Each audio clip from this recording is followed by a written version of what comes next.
ইতিমধ্যে আমাদের ছাত্র নেতৃবৃন্দ ভাইয়েরা, বিশেষ করে হাসনাত আবদুল্লাহ এবং বিপি নূর, তারপরে সাদিক কায়েম সহ অনেক ছাত্র নেতৃবৃন্দ আমাদের আন্দোলনের সাথে একাত্মতা পোষণ করেছে। আমরা তাদেরকে ধন্যবাদ জানাই। আমাদের হাতে গড়া এই ছাত্র নেতৃবৃন্দ আমাদের দাবির সাথে একাত্মতা পোষণ করেছে। আমাদেরকে যে পুলিশ দ্বারা হয়রানি করা হয়েছে, তারা সরকারকে চাপ সৃষ্টি করে আমাদের শিক্ষকদেরকে জামিনে মুক্ত করে দিয়েছে এবং ওনাদের নামে কোনো মামলা হয়নি। এজন্য আমি আমাদের শিক্ষক নেতৃবৃন্দ এবং সমস্ত শিক্ষক সমাজের পক্ষ থেকে আমাদের ছাত্র নেতৃবৃন্দকে ধন্যবাদ জানাই। ইতিপূর্বে Dhaka college, Dhaka city college সহ বিভিন্ন স্কুলের শিক্ষার্থীরা আমাদের আন্দোলনের সাথে একাত্মতা পোষণ করেছে। সকল ছাত্র সংগঠনের নেতৃবৃন্দ আমাদের আন্দোলনের সাথে একাত্মতা পোষণ করছে। এটা আমাদের জন্য অত্যন্ত ভালো দিক। আমি আশা করি তাদের এই সহযোগিতা যদি অব্যাহত থাকে, তাদের সমর্থন যদি অব্যাহত থাকে, সরকার আমাদের যৌক্তিক দাবি মেনে নেবে। হাসনাত আবদুল্লাহ, বিপি নুরুল হক নূর এবং সামান্তা শারমিন সহ তারা বলছে এই 20% দাবি তাও রাষ্ট্রের কাছে আবেদন করতে হয়। এটা আসলে লজ্জাকর বিষয়। আমরা ছাত্র নেতাদের ধন্যবাদ জানাই। আমাদের ছাত্র নেতাদের কথা এবং ঢাকা বিশ্ববিদ্যালয়ের তরুণ বিপি আমাদের সাদিক কায়েম বলেছেন যে এই শিক্ষকদের দাবি মেনে নেওয়া হোক।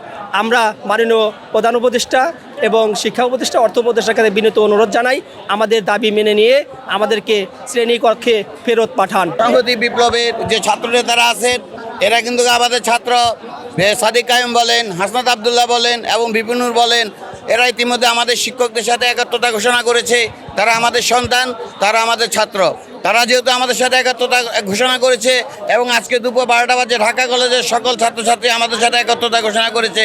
তারা আমাদেরকে আশ্বস্ত করেছে যে যতক্ষণ পর্যন্ত আমাদের দাবি আদায় না হবে, তারা আমাদের সাথে জান প্রাণ দিয়ে আমাদের সাথে থাকবে। এখন আমাদের প্রশ্ন, মাননীয় শিক্ষা উপদেষ্টা, আপনার চোখে কি এই বিষয়গুলো কি পড়ে না? যারা জুলাই বিপ্লব সংগঠন করেছে তাদের কি কোনো মূল্যায়ন আপনার কাছে নেই? আমাদেরকে যাতে আর এখানে বিলম্ব না করতে হয়, আমরা পাঠদানে থাকবো। কেন আমরা আজ রাজপথে, কেন শিক্ষক সমাজ রাজপথে? আমরা মাত্র 10% এসেছে, তাই এইরকম গণজোয়ার। যদি আমরা প্রত্যেক শিক্ষক সকল প্রতিষ্ঠান থেকে আসি, তাহলে ঢাকা শহর কিন্তু অচল হয়ে যাবে, রাজপথ অচল হয়ে যাবে।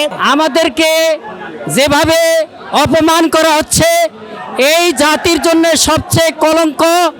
এই জাতি যেই শিক্ষা ব্যবস্থার মাধ্যমে বিশ্বের বুকে একজন আদর্শ নাগরিক গড়বে, সেই জাতির শিক্ষকরা যখন রাস্তায় নেমে আসে, তখন সেই জাতি আর কোনোদিন তারা উন্নত শিখরে উঠতে পারে না। 24-এর বৈষম্য বিরোধী আন্দোলনে আমরা যেই অবস্থান নিয়েছিলাম, আজকে সেই থেকে আমাদেরকে বঞ্চিত করা হচ্ছে। দেশের নাম্বার 1 ট্রেডিং অ্যাপ নিফটি ফার্স্টে পাচ্ছেন ট্রেডিং এর সব সুবিধা, dual exchange access, company analysis, portfolio তৈরি করা সহ আরও অনেক ইউনিক ফিচারের সাথে ট্রেড করতে ডাউনলোড করুন এক্ষুনি।